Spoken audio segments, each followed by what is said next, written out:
സമയമല്ലോ. വന്ന ആളിലൊക്കെ പോവാവോ? ഞാൻ വീടാന്തരം നടന്ന് കുറെ ആളിനെ സംഘടിപ്പിച്ചതാ.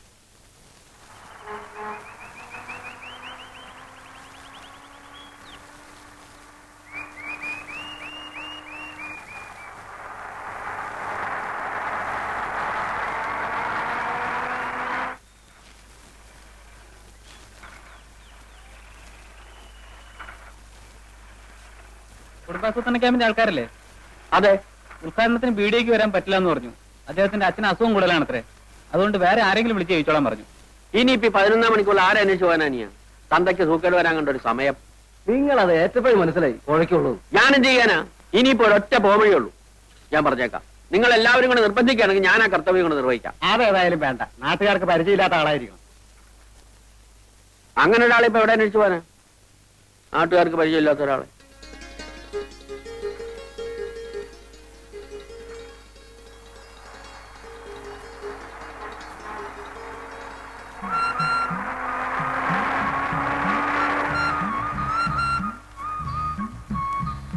ഈ വില്ലേജ് ഓഫീസിലേക്കുള്ള വഴി ഏതാ?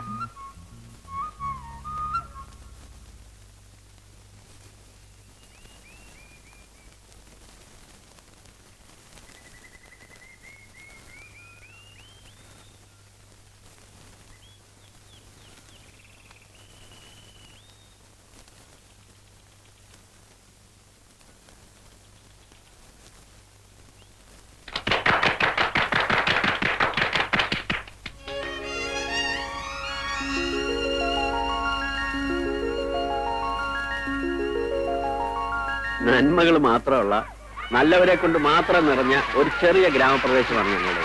സാർ ഒന്നുകൊണ്ട് കുട്ടികൾ നിശബ്ദരായിരിക്കൂ. കുട്ടികൾ ഇങ്ങോട്ട് കയറിക്കോളൂ. ഇവിടെ ഇരിക്കാം.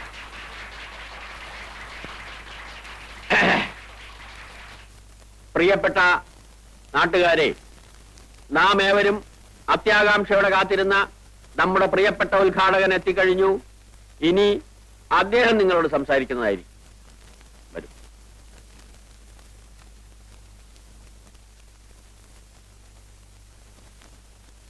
പ്രിയപ്പെട്ട സഹോദരന്മാരെ, സഹോദരികളെ,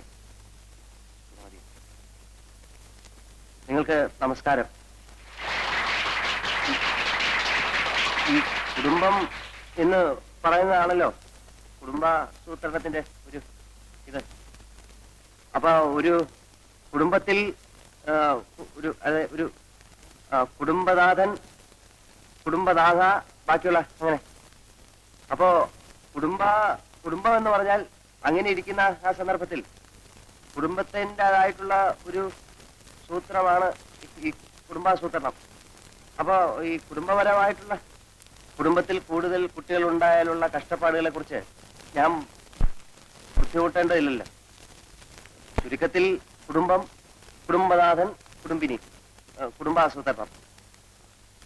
അപ്പോ കുടുംബാസൂത്രണത്തെ കുറിച്ച് ഇതിൽ കൂടുതലായി ഞാൻ നിങ്ങൾക്ക് പറഞ്ഞു തരേണ്ടതില്ലല്ലോ. ഞങ്ങളുടെ മാനം രക്ഷിച്ചതിന് വളരെ നന്ദി. നിങ്ങൾക്ക് എന്റെ നമസ്തേ.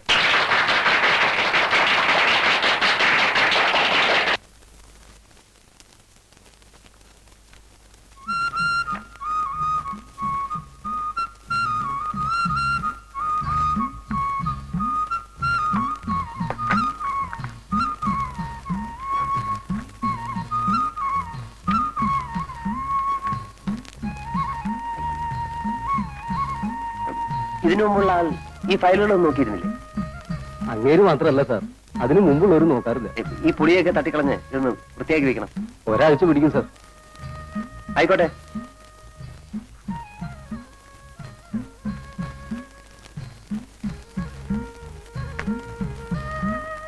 ണ്ടോ? ആ ഉണ്ട്. നമസ്കാരം. ഞാൻ ഇന്നലെ വൈകുന്നേരം ഒന്നും കൂടെ ഇറങ്ങണമെന്ന് വിചാരിച്ചതാ. അവിടെ ഈ സ്റ്റേജ് അഴിപ്പിക്കാനും മൈക്കിന്റെ ആളിനെ പറഞ്ഞു വിടാനും വേണ്ടി കൂടെ നിൽക്കേണ്ടി വന്നു. ഈ നാട്ടുകാരുടെ മുമ്പിൽ ഒരു ഉത്സാഹിയായിട്ട് നിന്നാലല്ലേ അടുത്ത തിരഞ്ഞെടുപ്പിനെങ്കിലും ഒന്ന് കടന്നുകൂടാൻ പറ്റും. അപ്പോ തെരഞ്ഞെടുപ്പിനൊക്കെ നിൽക്കാറുണ്ടല്ലേ? ഉണ്ട്. പ്രായപൂർത്തി വോട്ടവകാശം തുടങ്ങിയ അന്ന് മുതൽ ഇന്ന് വരെയുള്ള എല്ലാ തെരഞ്ഞെടുപ്പിലും ഞാൻ മത്സരിച്ചു. പക്ഷെ ഒരു പഞ്ചായത്ത് മെമ്പർ ആവാൻ പോലും ശങ്കരനായർക്ക് സാധിച്ചിട്ടില്ല. നാട്ടുകാരുടെ ഭാഗ്യദോഷം, അല്ലാതെ എന്ത് പറയാനാ? അല്ലേ സാറേ? അപ്പോ താമസമൊക്കെ ഇവിടെ തന്നെ ആക്കിയല്ലേ? അതാ ഇപ്പൊ ഒരു ബുദ്ധിമുട്ട്. ഇതിനു മുമ്പുണ്ടായിരുന്നാൽ ഇതിന്റെ പുറയിലാ താമസിച്ചേ. ആ, അതുകൊണ്ട് ഞാൻ ഇന്നലെ അവിടെ കിടന്നു. ഈ പാറ്റ എട്ടുകാലിയെ കൊണ്ട് ആകെ വൃത്തിയായിട്ട് കിടക്കുക. എലികളാണെങ്കിൽ എണ്ണിയാ തീരാത്തത്രയുണ്ട്. അതുകൊണ്ട് താമസിക്കാനൊരു വീട് കിട്ടാൻ എന്താ ഒരു വഴി? വഴിയൊക്കെ ഉണ്ട്. എത്ര രൂപ വാടക തരും? കൊള്ളാവുന്ന സ്ഥലമാണെങ്കിൽ എത്രയായാലും വിരോധമില്ല. എന്നാൽ നമ്മുടെ ഒരു വീടുണ്ട്, താമസിക്കാൻ ആളില്ലാത്തതുകൊണ്ട് ഒഴിച്ചിട്ടിരിക്കുക. നോക്കാൻ വിശ്വസിക്കാവുന്ന ഒരാളുണ്ടായാൽ നല്ലതാണല്ലോ. അത് മതിയെങ്കിൽ തരാം. അപ്പൊ നമുക്ക് വീടൊന്നും കാണാമല്ലോ. നോക്കാം, ഇപ്പൊ തന്നെ പോവാം. അയ്യോ, ഇപ്പൊ ഓഫീസ് ടൈം അല്ലേ, നമുക്ക് 5 മണി കഴിഞ്ഞ് പോവാം. ഇവിടത്തെ ആഫീസൊന്നും അത്ര വലിയ കഥയല്ല. മറ്റു ജോലികളൊക്കെ കഴിഞ്ഞ് സമയം ഉണ്ടെങ്കിൽ ഇവിടെ വരെ ഒന്ന് വന്നിട്ട് പോവാ, അത്രേ ഉള്ളൂ. എനിക്കത് ഇഷ്ടമല്ല. ചെയ്യുന്ന ജോലിയോട് നീതി പുലർത്തണമെന്ന് നിർബന്ധമുള്ള ആളാ ഞാൻ. അതുകൊണ്ട് ശങ്കരൻ നായർ 5 മണി കഴിഞ്ഞ് വരും. പോകാം. അപ്പൊ എങ്ങനെയാ, ഇത് മതിയോ? കൊള്ളാം. പക്ഷെ ആ കൂടെ ഒന്ന് വൃത്തിയാക്കാനുണ്ട്. അതൊക്കെ നമുക്ക് നാളെ ശരിപ്പെടുത്താവുന്നേ ഉള്ളൂ. ഇതിനേക്കാൾ കൊള്ളാവുന്ന ഒരു സ്ഥലം ഈ പ്രദേശത്ത് കിട്ടാനില്ല. എന്നാ പിന്നെ ഞാൻ എത്രയും പെട്ടെന്ന് ഇങ്ങോട്ട് മാറുകയാണ്. എന്നാ വരൂ, നമുക്കിത് കിട്ടാനുള്ള വഴി നോക്കാം. ആഹാ, അപ്പൊ ശങ്കരൻ നായരുടെ അല്ലേ ഈ സ്ഥലം? ശങ്കരൻ നായരുടെ അല്ലേ എന്ന് ചോദിച്ചാൽ, ഇവിടെ വടക്ക് പുഴയ്ക്കക്കരെ താമസിക്കുന്ന പറഞ്ഞാൽ തിരിയാത്തൊരു കൃഷ്ണൻകുട്ടി നായരുണ്ട്. അയാളുടെ ഒരു ഉറ്റ സ്നേഹിതനുണ്ട്, ഒരു രാരിച്ചൻ നായർ. അയാൾ എന്റെ സ്നേഹിതനാ. അയാൾ പറഞ്ഞാൽ ചിലപ്പോ കിട്ടിയിട്ടു. അങ്ങോട്ടൊന്ന് എഴുന്നേറ്റ്.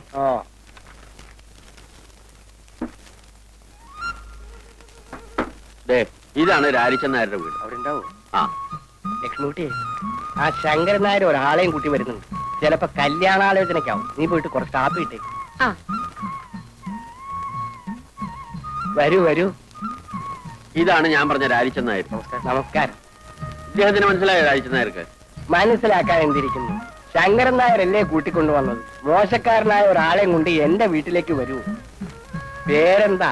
വിനയൻ. നല്ല പേര്. നമ്മുടെ വില്ലേജ് ഓഫീസിൽ പുതിയതായിട്ട് വന്ന സാറാ. ഓഹോ. സാറിന് താമസിക്കാൻ സൗകര്യമുള്ള ഒരു വീട് വേണം. അപ്പോ ഞാൻ ആ അമ്പലപ്പറമ്പിന്റെ പിന്നിൽ ഒഴിഞ്ഞു കിടക്കുന്ന നമ്മുടെ കൃഷ്ണൻകുട്ടി നായരുടെ വീട് അത് കാണിച്ചു കൊടുത്തു. പിടിച്ചോ? ആ, പിടിച്ചു. ഒന്നിങ്ങി വന്നേ. കാപ്പിയുടെ കൂടെ പലഹാരം നല്ലതും കൊടുക്കണം. എന്റെ ലക്ഷ്മിക്കുട്ടി, കാപ്പിയും വേണ്ട പലഹാരവും വേണ്ട. അയാള് വില്ലേജ് ഓഫീസിലെ ഒരു ഉദ്യോഗസ്ഥനാ. വീട് അന്വേഷിച്ച് നടക്കുക. അപ്പോ വീട് പിടിച്ചു അല്ലേ? അതെ. അത് കൃഷ്ണൻകുട്ടി നായരെ കണ്ട് രാരിച്ചൻ നായർ ഒന്ന് ഏർപ്പാടായി കൊടുത്തു. താൻ ഒരു പൊതുപ്രവർത്തകനല്ലേ ശങ്കരൻ നായരെ? എന്നെക്കാണ് എളുപ്പം തനിക്കല്ലേ? ഞാൻ പറഞ്ഞ ആള് കേൾക്കില്ല. അല്ല, കുറ്റം എന്റെ ആണെന്ന് തന്നെ വെച്ചോളൂ. എന്ത് പറ്റി? ഇവിടെ കനാല് പണിക്ക് വേണ്ടി വന്ന 5-6 പേർക്ക് 1 മാസത്തേക്ക് താമസിക്കാനായിട്ട് മനക്കിലെ വീട് ഞാനൊന്ന് ഏർപ്പാട് ചെയ്ത് കൊടുത്തു. ജോലി കഴിഞ്ഞാൽ പണ്ടാരങ്ങൾ പോകണ്ടേ? കുടിയടപ്പാവകാശം വേണമെന്ന് പറഞ്ഞ് സമരമായി ബഹളമായി അതിന്റെ കൂടെ കൂടാൻ കുറെ നാട്ടുകാർ. അവസാനം എന്തു പറ്റി? വീട് അവരുടെ പേരിൽ എഴുതി കൊടുക്കേണ്ടി വന്നു. ശേഷം പേർക്ക് മനക്കിലെ പള്ളി ചവിട്ടാനും വരും. ഇതാണ് നമ്മുടെ നാടിന്റെ ശാപം. ഗാന്ധിജി വിഭാവനം ചെയ്ത ഇന്ത്യ ഇനിയും എത്രയോ ദൂരെയാണ്. ഓ, വരുന്നുണ്ട് ദുശ്ശകുനം.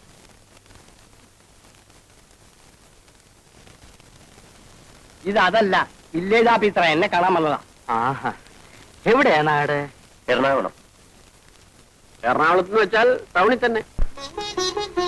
വലിയൊരു കുടുംബത്തിൽ പറഞ്ഞ പയ്യനാ. ഈ നാട്ടിൻ പ്രദേശത്ത് ഇങ്ങനെ ജോലിക്ക് വരേണ്ട ഒരാവശ്യമില്ല. പിന്നെ ഒരു തമാശയായിട്ട് ഇങ്ങനെ വന്നേ ഉള്ളൂ. അങ്ങനല്ല. ജീവിതത്തിൽ കുറച്ച് പ്രിൻസിപ്പിൾസ്, കുറച്ച് ആദർശങ്ങളൊക്കെ ഉള്ള ആളാ ഞാൻ. എനിക്ക് എന്റേതായിട്ടുള്ള ചില ഇഷ്ടങ്ങളുണ്ട്. ഏതായാലും വീട് ഇഷ്ടമായല്ലോ. കൃഷ്ണൻകുട്ടി ആരെ കണ്ട് ഞാൻ ഏർപ്പാടാക്കി തരാം. പക്ഷെ സ്ഥലമൊക്കെ ഒന്ന് വൃത്തിയാക്കണം. എങ്ങനെയാവോ വേണ്ടത്? മുറ്റത്തെ പുല്ലൊക്കെ ചെത്തിക്കളഞ്ഞ് ചുവരൊക്കെ വെള്ളയടിച്ച് 4 ചുറ്റും ചെടിച്ചട്ടികളൊക്കെ വെച്ച് ഭംഗിയുള്ള ഒരു കൊച്ചു വീടാക്കണം.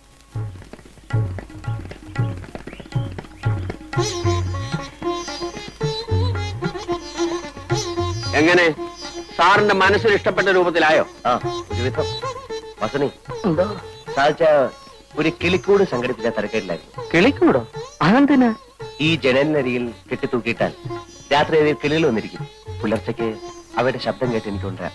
അതിനൊരു ടൈം പീസ് വാങ്ങിച്ചാ പോരെ? അലാറം വെച്ചാ മതിയല്ലോ. ഏയ്, അതല്ല. അപ്പോ ഈ ആഹാരത്തിന്റെ കാര്യത്തിൽ എന്താ കണ്ടിരിക്കണേ? എന്റെ വീട്ടിൽ നിന്ന് കൊടുത്തയക്കാം. അയ്യോ, വേണ്ട മാവ. അമ്മായി വെക്കുന്നൊന്നും സാറിന് ഇഷ്ടപ്പെടില്ല. ചേട്ടന്റെ വീട്ടിൽ നിന്നാകാമല്ലോ. ഒരു വിരോധമില്ല. പക്ഷേ അയ്യോ, അതൊന്നും വേണ്ട. ആഹാരം സ്വയം പാകം ചെയ്ത് കഴിക്കുന്ന എനിക്കിഷ്ടം. വീട്ടിലാവുമ്പം അതൊന്നും നടക്കില്ലായിരുന്നു. ഇവിടെ ആവുമ്പം നമ്മുടെ ഇഷ്ടം പോലെ ആകാമല്ലോ. പിന്നെ രാവിലെയും വൈകിട്ടും കുറച്ച് പാല് കിട്ടിയാൽ മതി. ആട്ടും പാലാണെങ്കിൽ കൂടുതൽ സൗകര്യം. ആട്ടുംപാൽ ഇപ്പൊ എവിടെ നിന്ന് കിട്ടാനാ? പശുവും പാലാണെങ്കിൽ എന്റെ വീട്ടിലുണ്ട്. 2 നേരവും കുട്ടികളുടെ കയ്യിൽ ഞാൻ കൊടുത്തേ. സാറിന് ആട്ടും പാലാണ് ആവശ്യം. അത് സാർ ഇടുന്നെങ്കിലും അല്ല, പശുവും പാല് മതി, കിട്ടാൻ എളുപ്പം അതാണല്ലോ. അതാ നല്ലത്. അപ്പോ ആ കാര്യം രാരിച്ചെന്നാർ ഏറ്റു ഇല്ലേ? ഏറ്റു. ഇനിയിപ്പോ ഞങ്ങൾ എന്തെങ്കിലും ചെയ്യുന്നതായിട്ടുണ്ടോ? ഇത് തന്നെ വലിയ ഉപകാരം. മനസ്സിലുണ്ടെങ്കിൽ ജോലി, മനസ്സിലുണ്ടെങ്കിൽ ഗ്രാമം, നല്ലവരായ ആൾക്കാർ. ഇതിൽ കൂടുതലൊന്നും എനിക്ക് വേണ്ട. മാറിയില്ല.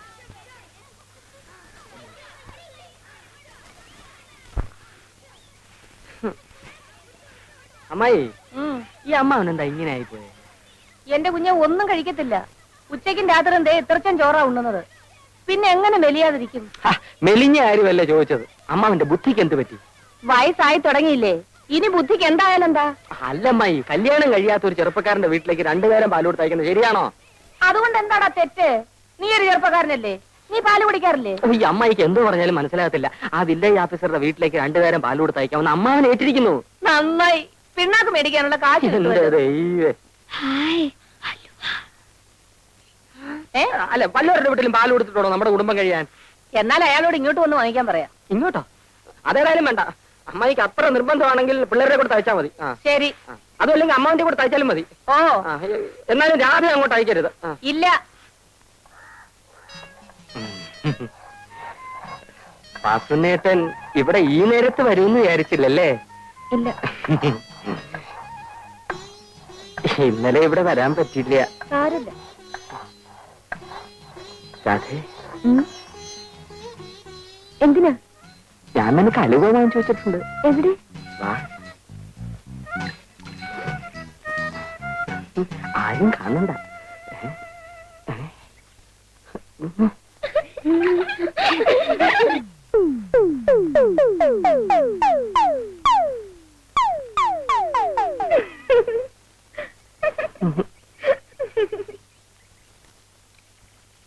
വാസനേട്ടാ, നാളെയും കൊണ്ടുവരുമോ?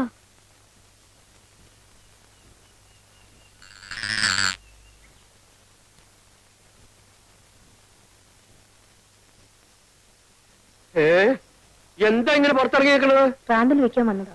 അത് ഞാൻ വന്നിട്ട് കൊണ്ടുവച്ചാലും മതിയല്ലോ. കണ്ണി കണ്ടവന്മാരൊക്കെ നടക്കുന്ന സ്ഥല. നീ ഇങ്ങനെ അണിഞ്ഞിറങ്ങി വിളക്കിന്റെ മുമ്പിൽ നിന്നാല് ഞാനൊന്നും പറയണില്ല. ഞാൻ പകല് മുഴുവൻ വാതിലടിച്ച് അകത്തിരിക്കുകയായിരുന്നു.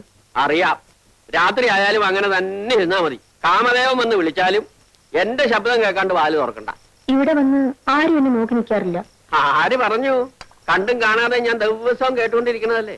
ശങ്കരൻ നായരുടെ ഭാര്യ ചെറുപ്പമാണ്, സുന്ദരിയാണ്. നീ അത്ര വലിയ സുന്ദരിയൊന്നും അല്ല. എന്നാലും മനുഷ്യന്റെ മനസ്സമാധാനം നഷ്ടപ്പെടാൻ അതുപോലെ. ആരാ?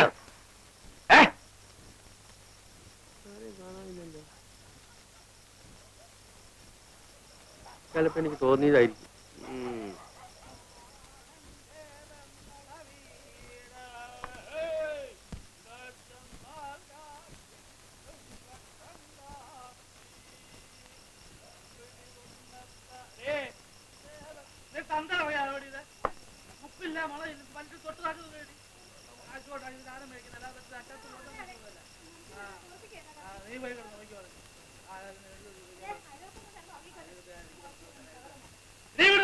അയൽവക്കത്തെ പ്രശ്നമല്ല, എല്ലാവരും ചോദിക്കാൻ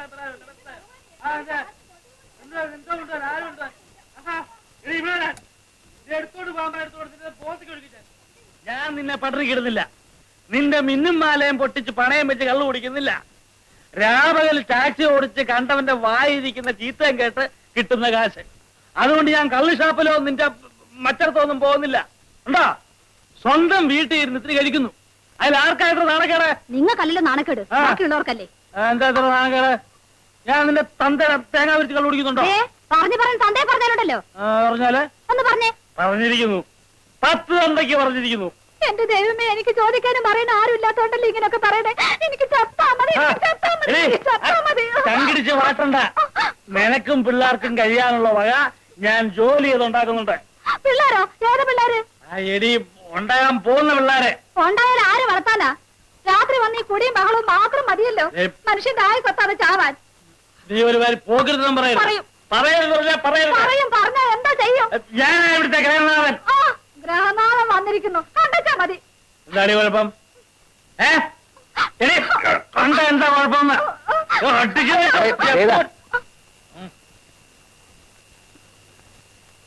ആ ആരാ? ഞാൻ അടുത്ത വീട്ടിലെ പുതിയ താമസക്കാരനാ. ആ അറിഞ്ഞു, പക്ഷെ പരിചയപ്പെട്ടില്ല.